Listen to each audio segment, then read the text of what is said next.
రక్తమే నన్ను నీతిమంతుని చేసే, నీ వాక్యమే నాకు దివ్య వెలుగాయే.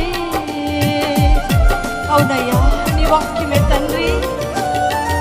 నీ రక్తమే నన్ను నీతిమంతుని చేసే, నీ వాక్యమే నాకు దివ్య వెలుగాయే. నన్ను